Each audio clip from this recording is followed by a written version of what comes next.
López Vidal afirmó esta mañana que la actuación de la Xunta al negarse a continuar con las obras del centro ocasionará grandes perjuicios a Ourense y cree que detrás de esta paralización solo puede haber razones políticas. Queda unha edificación inconclusa,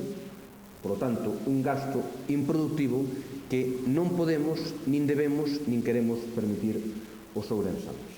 El diputado socialista explicó que por el convenio firmado en junio de 2009, de los 8,5 millones del proyecto, la Xunta solo tendría que poner 1,5 y al finalizar la obra. O Concello de Ourense conseguiu os terreos nunha parcela de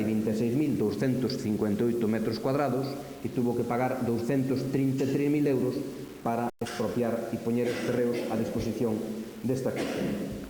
Diante do incumprimento da Xunta temos a obra absolutamente parada e, ademais, podemos incurrir na posible indemnización, porque a empresa que estaban construindo, saben que a empresa pública Traxa, xa anunciou que iba a reclamar a posible indemnización por daños e prexuicios da paralización dunha obra que está licitada e adxudicada.